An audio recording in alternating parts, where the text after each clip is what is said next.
L'activation ou l'inactivation de certaines enzymes clés du métabolisme sous l'action d'enzymes est nommée interconversion. De tels processus sont généralement soumis à des contrôles parmi lesquels celui des hormones. Je vous propose dans cette vidéo de décrire les événements impliqués dans la régulation du métabolisme du glycogène et de voir comment ces phénomènes d'interconversion peuvent agir, notamment dans les cellules du foie. Allez go, c'est parti!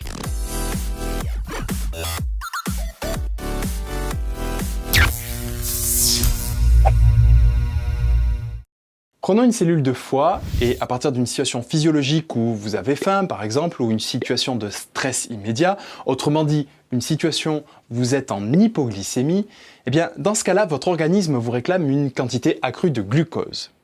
Dans de telles situations, des hormones sont sécrétées dans le sang et notamment l'adrénaline et le glucagon. Ce sont des hormones qui activent la dégradation du glycogène et inhibent en même temps la synthèse du glycogène. L'adrénaline agit sur les muscles et le foie, tandis que le glucagon n'agit que sur le foie. Ce sont des hormones hydrophiles. Elles ne peuvent traverser la membrane cellulaire et se lient donc à des récepteurs membranaires qui transmettent le signal grâce à des seconds messagers intracellulaires. Les deux hormones se fixent à leurs récepteurs sur la membrane plasmique et activent par l'intermédiaire d'une protéine G, et plus particulièrement la sous-unité alpha de la protéine G, une adénylate cyclase notée AC et en jaune sur votre écran. Alors je vous rappelle que l'adénylate cyclase est une enzyme membranaire qui catalyse la biosynthèse d'AMPC à partir d'ATP. La réaction donne, à partir d'un ATP, un AMP cyclique et un pyrophosphate. Alors je vous l'ai signalé avec l'acronyme PPI sur votre écran. L'AMP cyclique constitue ce que l'on appelle un second messager dans la cellule. Ce sera la concentration de cet AMP cyclique qui sera important pour la suite des événements. Nous sommes dans le cas où sa concentration est importante dans la cellule et à ce moment-là, elle va se fixer sur une autre enzyme, la protéine kinase A, de couleur rose sur votre écran. Alors je vous propose de nous focaliser un instant sur la relation entre l'AMP cyclique et la protéine kinase A. Regardons de plus près ce qu'il s'y déroule. Sur votre gauche, voici la pKa simplifiée, un rectangle rose. À côté, vous avez la version détaillée. Elle est en fait constituée de deux sous-unités catalytiques, C1 et C2, et deux sous-unités régulatrices, R1 et R2. Lorsque ces quatre sous-unités sont réunies, l'enzyme est inactive. Par contre, lorsque 4 molécules d'AMP cyclique se lient aux sous-unités régulatrices, eh bien, elles se détachent des sous-unités catalytiques qui deviennent alors actives. Ces deux sous-unités catalytiques actives peuvent chacune, de leur côté, catalyser des phosphorylations de protéines. Par exemple, ici, avec l'exemple de la sous-unité C1, voici la réaction. Si nous reprenons maintenant notre exemple, au sein de la cellule hépatique, pointez bien la protéine kinase A de couleur rose. Notez qu'elle possède deux sites d'action distincts. D'un côté, elle phosphoryle la glycogène synthase au sein de notre rosette de glycogène qui apparaît ici. Et cette enzyme, lorsqu'elle est phosphorylée, elle devient inactive.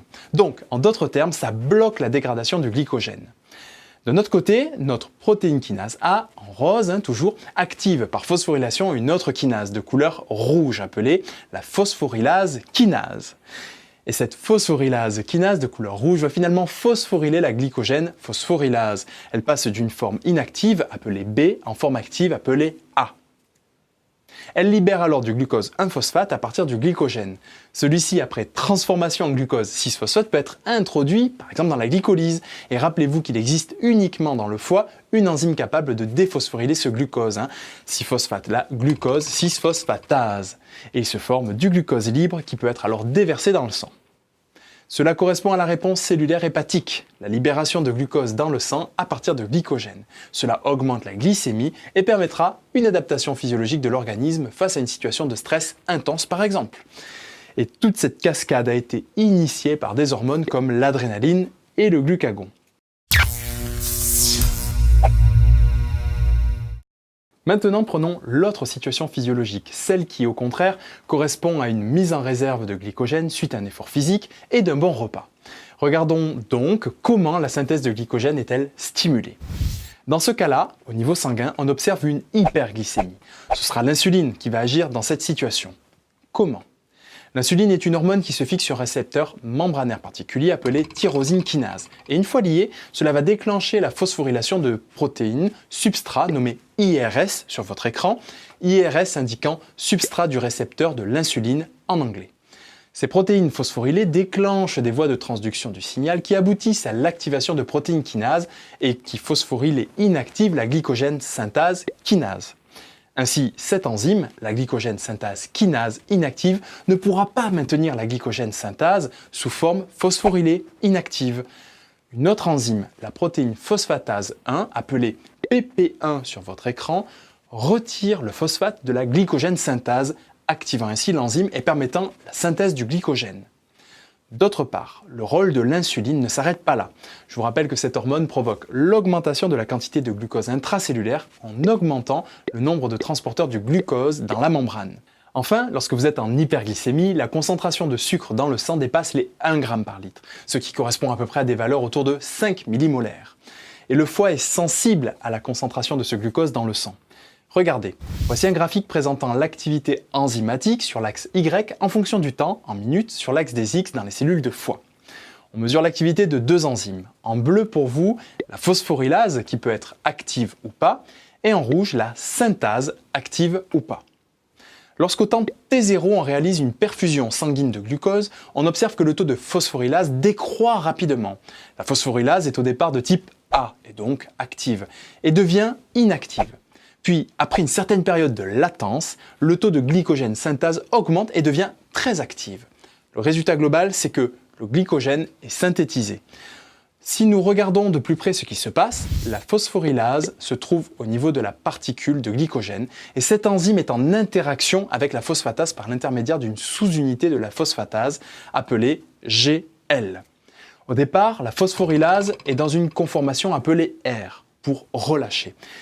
Et lorsque du glucose se fixe sur cette enzyme, cela déplace l'équilibre allostérique de cette forme R à la forme inactive T, pourtant due. Ce changement de conformation spatiale inhibe la phosphorylase du foie. Or, lorsque cette phosphorylase se retrouve en conformation T, elle ne fixe plus l'enzyme phosphatase 1, la PP1, ce qui conduit à la dissociation et à l'activation de la protéine phosphatase 1. Cette phosphatase libre déphosphoryle alors la glycogène phosphorylase A et la glycogène synthase, ce qui entraîne l'inactivation de la dégradation du glycogène et l'activation de la synthèse du glycogène.